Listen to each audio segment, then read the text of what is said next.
দুনিয়াতে সবচেয়ে ভালো মানুষ আলেম, দুনিয়াতে সবচেয়ে খারাপ মানুষ আলেম। সবচেয়ে ভালো আলেম, সবচেয়ে খারাপ কি আলেম। এ ভাইরা রে আমার, নবীজি বলছেন আন-নাসু কুল্লুহুম হালকা ইল্লাল আলিমুন। এই দুনিয়ায় যত মানুষ আছে সব ধ্বংস হয়ে যাবে, একমাত্র আলেমরা রক্ষা পাবে। কারা রক্ষা পাবে? প্রশ্ন করলে উত্তর দিবেন, বসে থাকবেন না। কারা রক্ষা পাবে? আরো জোরে বলেন। আলেমরা রক্ষা পাবে। ওয়াল আলিমুনা কুল্লুহুম হালকা ইল্লাল আমিলুন। এই দুনিয়ায় যত আলেম সব ধ্বংস হয়ে যাবে, আলেমরা জাহান্নামে যাবে। আলেমরা 1 নম্বরে জাহান্নামে যাবে। কিন্তু ওইসব আলেমরা ধ্বংস হবে না যাদের মধ্যে ইলম অনুযায়ী আমল আছে। কি আছে? যাদের মধ্যে ইলম অনুযায়ী আমল আছে তারা ধ্বংস হবে না। ওয়াল আমিলুনা কুল্লুহুম হালকা ইল্লাল মুখলিসুন। আমল করে মানুষ জাহান্নামে যাবে। ওই সমস্ত মানুষগুলি আমল করে জাহান্নামে যাবে না যাদের আমলটা আল্লাহর জন্য করা হয়েছে। কেউ আমল করে মানুষকে দেখানোর জন্য, কেউ ভালো কাজ করে মানুষকে দেখায় দেখানোর জন্য, কেউ তাসবিহ পড়ে দরবেশ সাজানোর জন্য। কথা ঠিক কিনা?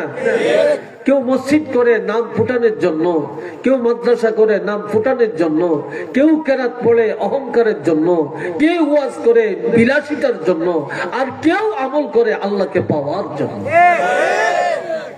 কথা ঠিক না? কারে পাওয়ার জন্য? কেউ দান করে সমাজে দানবীর নাম ফুটানোর জন্য, আর কেউ দান করে আল্লাহকে রাজি করার জন্য। তাহলে এই জন্য বলা হয়েছে এত হাঁটাহাঁটি কেন এই স্টেজটার মধ্যে? ঘুম ঘুম ঘুম ঘুম হবে কেন? এত হাঁটা কেন? প্রয়োজনটা কি? আল্লাহ। তাহলে যারা আল্লাহর জন্য ইবাদত করে একমাত্র তারাই নাজাত পাবে। আর যারা জীবন ভর ইবাদত করে মানুষকে দেখানোর জন্য, তাহাজ্জুদ পড়িয়া নাম পড়ে আমি তাহাজ্জুদ পড়ছি, কি লাভ? যারা নামের জন্য ইবাদত করে তারা জাহান্নামী, তারা ধ্বংস হয়ে যাবে। কিন্তু আল্লাহর জন্য যারা ইবাদত করে, ইখলাসের সাথে যারা ইবাদত করে, একমাত্র তারাই জান্নাতে যাবে। একটু বলেন না সুবহানাল্লাহ।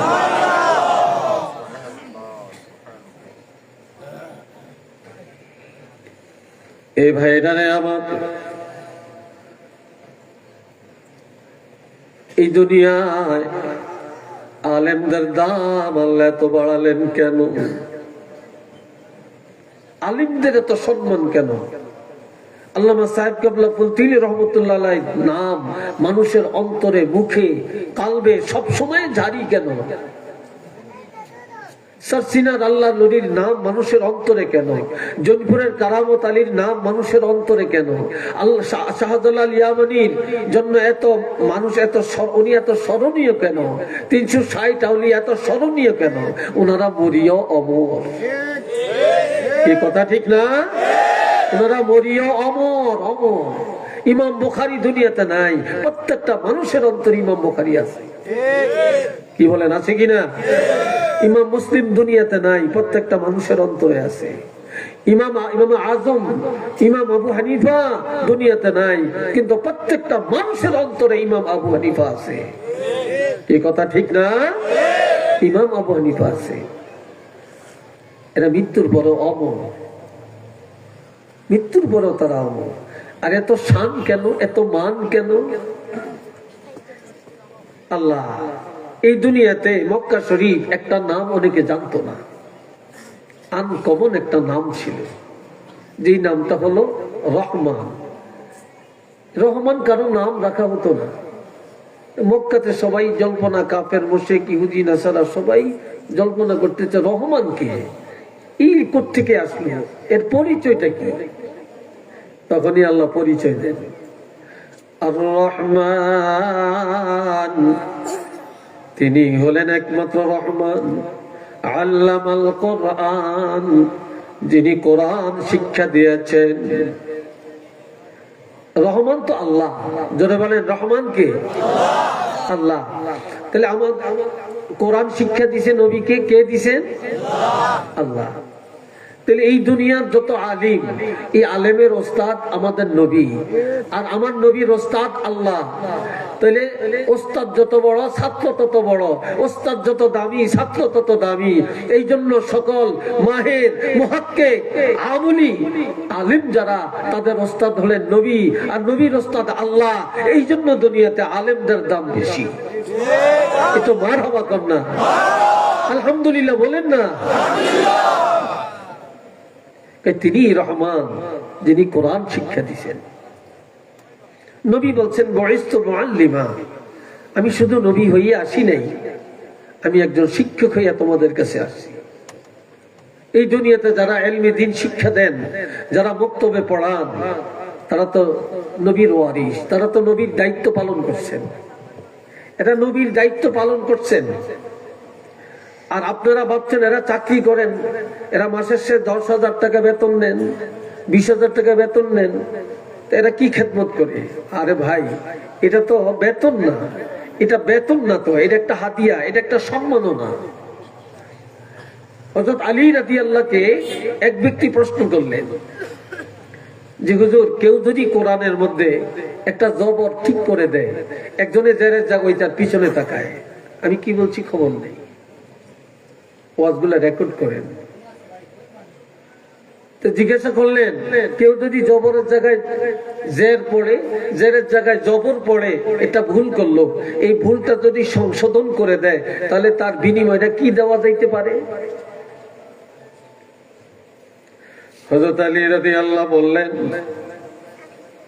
তোমার শক্তি যতটুকু আছে সোজা একটা তীর মারো, যেখানে যে তীরটা পড়ে ওখানে একটা দাগ রাখো, চিহ্ন রাখো।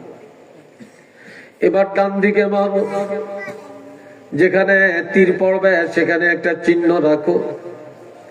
এবার বাম দিকে মারো, যেখানে তীর পড়বে সেখানে একটা চিহ্ন রাখো।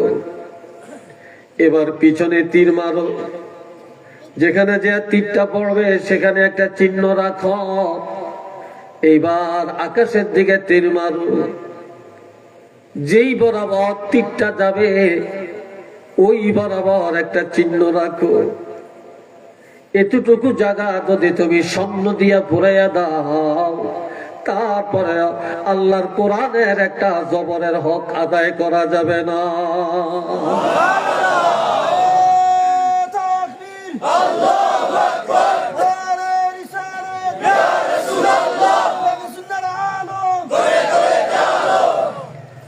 কি মনে করছেন? মুক্তবে পড়ায় একজন হুজুর, ওনাকে 5,000 টাকা বেতন দেন, ভাবছেন আল্লাহর কোরআন পড়ায় অনেক কিছু দিয়া নেই না। কোরআনের বিনিময় তো কেউ দিতে পারবে না। লা তাশতারু বিআয়াতি সামানান কলিলা, স্বল্প মূল্যে তো কোরআন বিক্রি হয় না। আর কোরআনের মূল্য দেওয়ার ক্ষমতা তো কারো নাই। আর কোরআনের খেদমত যারা করে, তাদের চাল চলনের জন্য, রিজিকের জন্য একটা হাদিয়া স্বরূপ দেওয়া হয়, কিন্তু এটা কোরআনের বিনিময় না। কথা বুঝে আসছে কিনা? এটা কোরআনের বিনিময় না। এই বিনিময় কেউ দিতে পারবে না, কারো দেওয়ার সাধ্য নাই। এ ভাইরা রে আমার,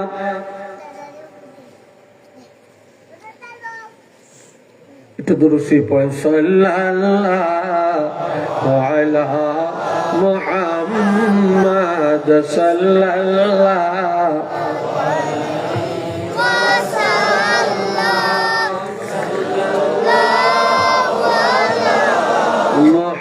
মুহাম্মাদ সাল্লাল্লাহু। আরেকটু জোরে বলা যায় না? সবাই জোরে জোরে বলেন, সাল্লাল্লাহু আলা মুহাম্মাদ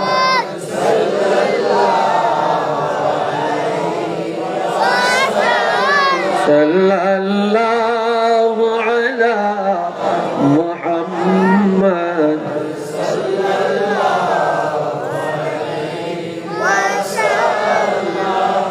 সবাই উচ্চ আওয়াজে বলেন আলহামদুলিল্লাহ।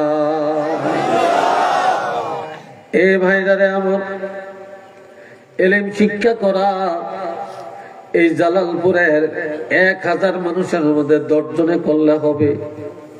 হবে? কথা কম হবে? হবে না। 1000 মহিলার মধ্যে 100 জন মহিলা এলেম শিখলো, প্রত্যেকের হক আদায় হবে? হবে না। কিন্তু দুনিয়াতে কেউ রিক্সা চালাবে, কেউ সিএনজি চালাবে, কেউ প্রাইভেট চালাবে, কেউ বাস চালাবে, কেউ ট্রেন চালাবে, কেউ এরোপ্লেন চালাবে, কেউ মাঠে কাজ করবে, কেউ ব্যবসা করবে, কেউ শিক্ষকতা করবে, আবার কেউ অফিস চালাবে, কেউ রাজনীতি করবে, কেউ এমপি হবে, কেউ মন্ত্রী হবে, কেউ প্রেসিডেন্ট হবে। এই সবকিছু নিয়ে রাষ্ট্র, সবকিছু নিয়ে সমাজ। কিন্তু যে যেটা করেন বাধা নাই, কিন্তু এলেম সবাইকে জানতে হবে, কোরআন সবাইকে শিখতে হবে। এই কথা ঠিক কেন বলেন? যে প্রেসিডেন্ট তার কি কোরআন জানতে হবে না? যে মন্ত্রী তাকে কোরআন জানতে হবে না? যে রিক্সা চালক, যে সিএনজি চালক, তাকে কি এলেম জানতে হবে না? কোনটা ফরজ, কোনটা ওয়াজিব, কোনটা সুন্নত, কোনটা জায়েজ, কোনটা না জায়েজ, আল্লাহর কোরআন ভুল কোনটা, শুদ্ধ কোনটা, কোরআন কিভাবে পড়তে হয়।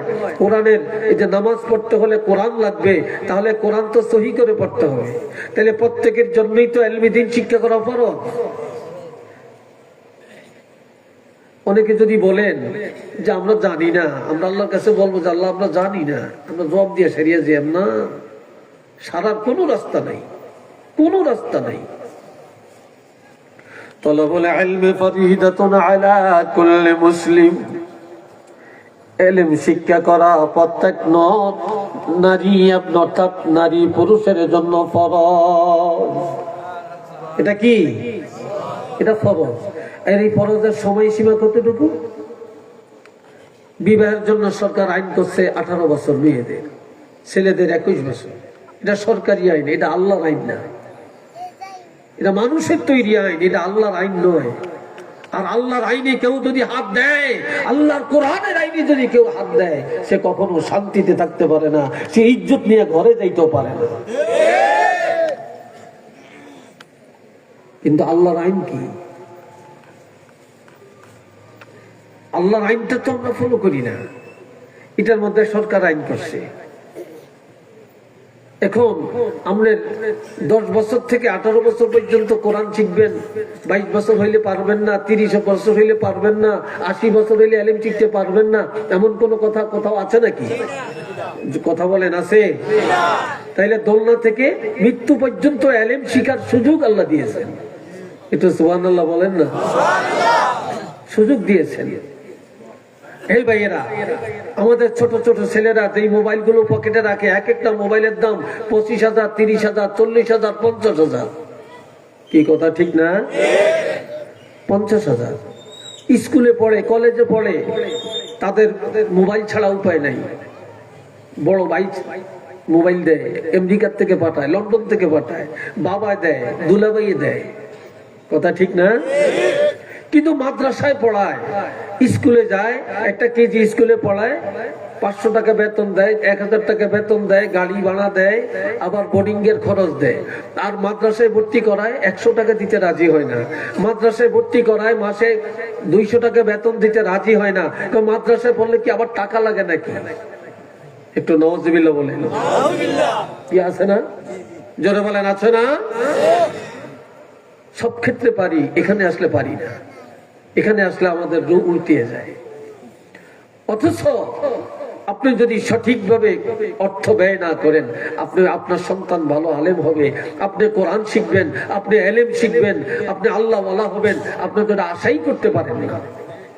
আপনি তো আশাই করতে পারেন না। এখানে অর্থ ব্যয় করতে হবে। এ বন্ধুরা রে আমার প্রাণের নবী রাহমাতুল লিল আলামিন বলেন, এই দুনিয়াতে একজন হক্কানি আলেমের মর্যাদা কেমন? ফাদলুল আলিমি আলাল আবিদি কাফদলি আলা আদনাকুম। এই দুনিয়ায় একজন আবেদের উপরে একজন আলেমের মর্যাদা কেমন? একজন আবেদ সারা রাত সারাদিন ইবাদত করে, আর একজন এলেম শিখে বা আলেম হইছে। এখন এই আবেদের উপরে একজন ইমানদার মুমিনের উপরে একজন আলেমের কদর কেমন? কদরটা হলো আল্লাহ, আমি রহমাতুল লিল আলামিন, আমি বিশ্বনবী মহানবী নূরে মুজাসসাম শফিউল মুজনিবিন, আমার ইজ্জত সারা পৃথিবীর মানুষের উপরে যেমন, ও সাহাবীরা তোমাদের উপরে আমার ইজ্জত আমার সম্মান যেমন, এই দুনিয়ায় একজন মুমিনের উপরে একজন আবেদের উপরে একজন আলেমের মর্যাদা তেমন। আরো আস্তে কর, আরো আস্তে কর, কারণ আপনাকে কলজা তো ফাইটে যায় মাদ্রাসার লাই, ঠিক না? আরেক হাদিসে রাসূল বলছেন, ফাদলুল আলিম আলাল আবিদ লাইলাতুল বদর আলা সাইরিল কাওয়াকিব। আল্লাহু আকবার।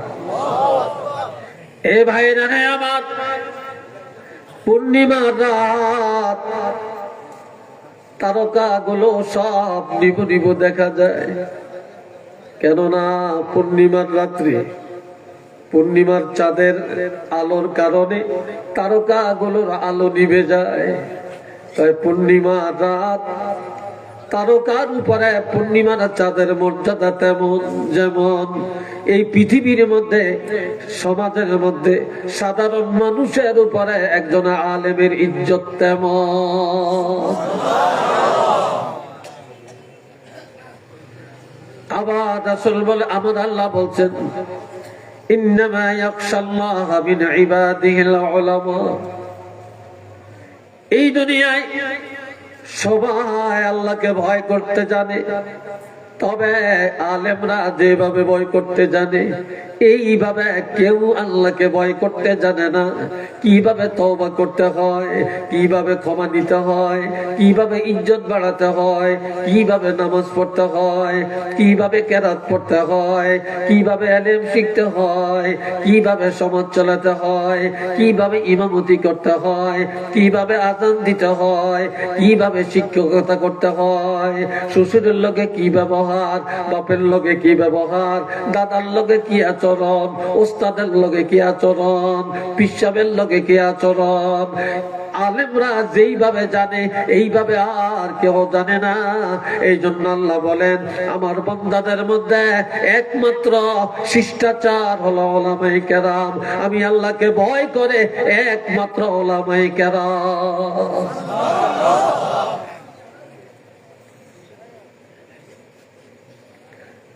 আমার আল্লাহ বলেন, আলেমদের এত মর্যাদা কেন দিলেন?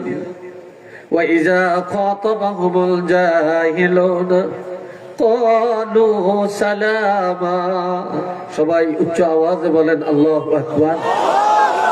আরেকটু জোরে বলেন আল্লাহু আকবার। হাজিরিন, এই দেশে বর্তমানে মানুষ আলেম করে গালি দেয়, হক্কানি আলেমদের সমালোচনা করে, হক্কানি ইমামের সমালোচনা করে। এই দেশে মানুষ দেখবেন সিটারের সমালোচনা করে না, বাটপারের বিরুদ্ধে কথা বলে না, সুদখোরের বিরুদ্ধে কথা বলে না, ঘুষখোরের বিরুদ্ধে কথা বলে না, সন্ত্রাসের সমালোচনা করে না, মদ পানকারী, গাঞ্জা খা, গোখোর তাদের সমালোচনা করে না, জিনাখোরের সমালোচনা করে না, পরের হক মেনে খায়, জুলুম করে তাদের সমালোচনা করে না। কিন্তু আলেমের সমালোচনা করতে, ইমাম মুয়াজ্জিনের সমালোচনা করতে, আর মুক্তবের আর মাদ্রাসা শিক্ষকের বিরুদ্ধচারণ করতে একটুও মানুষ লজ্জাবোধ করে না। কথা ঠিক না? একটু মানুষ চিন্তা করে না। এরপরে বলছে,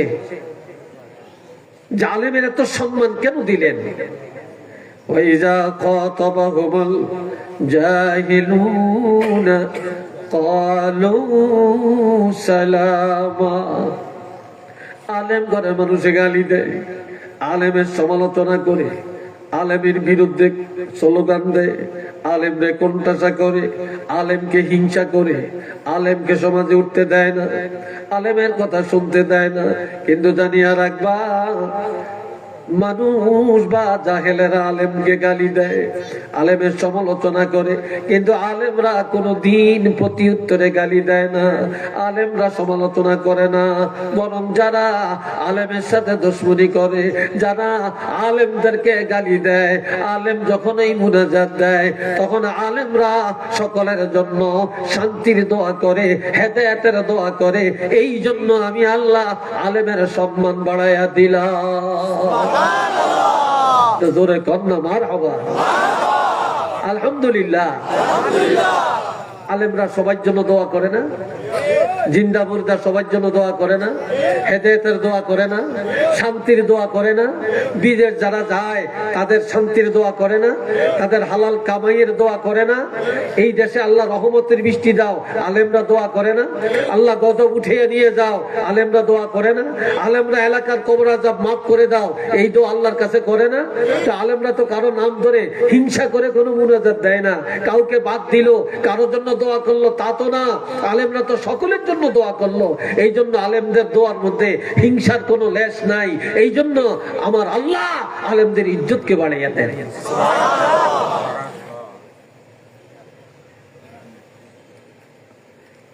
তবে তিনটা জিনিস আমাদের প্রত্যেকটা মানুষের রেখে যাওয়া দরকার। সবাই বলেন আল্লাহ যেন কবুল করেন, আমিন। আরেকবার বলেন, আরেকবার বলেন।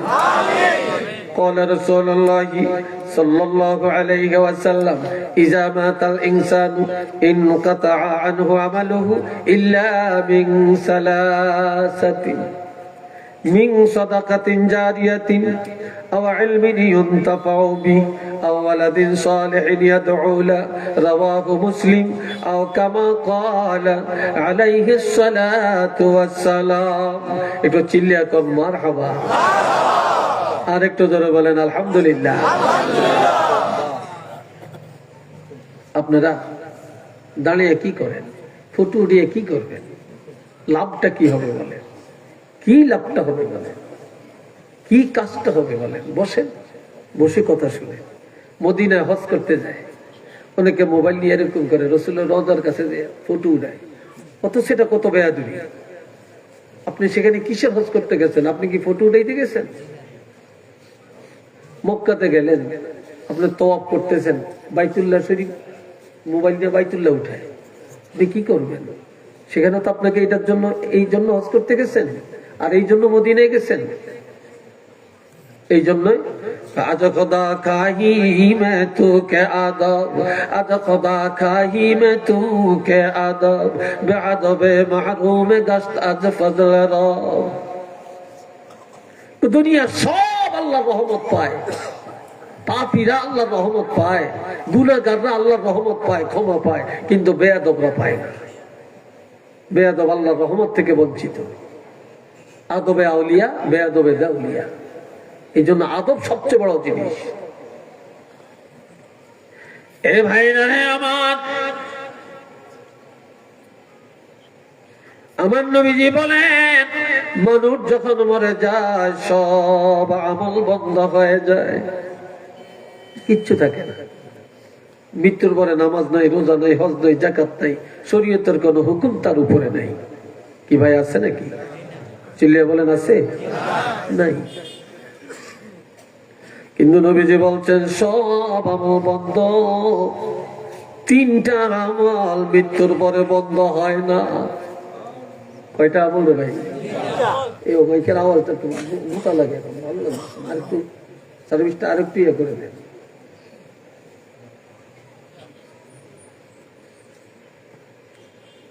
আল্লাহ এক নম্বরে নবীজি বলছেন তিনটা আমল বন্ধ হয় না। এই তিনটার মধ্যে এক নম্বরে হলো মিন সাদাকা। কোন সাদকা? সাদাকাতিন জারিয়া। সদকা জারিয়া মৃত্যুর পরে বন্ধ হয় না। আপনি দুনিয়ায় আপনি একটা মসজিদ করলেন, একটা মক্তব করলেন, একটা মাদ্রাসা করলেন, ঈদগাহ করলেন, আপনি কোটি কোটি টাকা, তারপরে আপনার বিঘায় বিঘায় জমি, 1 বিঘা জমি মাদ্রাসায় দিলেন, মসজিদের 5% দিলেন, আপনি মরে গেলেন। এই যে আপনি দান করে গেলেন, মাদ্রাসায় দিয়া গেলেন, দিনিয়া মাদ্রাসায় দিয়া গেলেন, মসজিদে দিয়া গেলেন, ঈদগায় দিয়া গেলেন, আপনার কোটি কোটি টাকা কোনো উপকারে আসবে না। আপনার মৃত্যুর পর এই দানের সওয়াব কিয়ামত পর্যন্ত কবরে থাকিয়া পাবে। সুবহানাল্লাহ, আরেকটু জোরে আসে না? কত মানুষের দরুনে, দরুন বুঝেন তো জায়গার দরুন, 16 কানিয়ে 1 দরুন, 120% 1 কানিয়ে আমাদের চাঁদপুরে এরকম 16 কানিয়ে বলা হয় 1 দরুন। এখন 1 দরুন জায়গা আপনার আছে, কয়েকশো বিঘা জায়গা আপনার আছে, কিন্তু 1% জায়গা আল্লাহর কোরআনের খেদমতে লাগে না, তাহলে আপনি তো পোড়া কপাল, আপনি তো বদনসিব। আপনার পকেটের টাকা মৃত্যুর পরে ছেলেরা ভাগ করবে, মেয়েরা ভাগ করবে, আপনার CS, RS, BS পর্যায়ে যা আছে ছেলেরা, মেয়েরা, বোনেরা, ভাইয়েরা ভাগ করে নিয়ে যাবে, ভাগ করে নিয়ে যাবে। আর আপনি নিজের হাতে যেটা করে গেছেন, নিজে যেটা দান করছেন, এটা তো কেউ ভাগ বসাইতে পারবে না, এটাতে কেউ বন্টন করতে পারবে না। এটা তো আপনার, এটা আপনার, কিয়ামত পর্যন্ত এটা আপনার। আর সবকিছুর মালিক অন্যরা, শুধু যেটা দান করছেন এটাই আপনার, এটারই আপনি মালিক। একটু মারহাবা বলেন।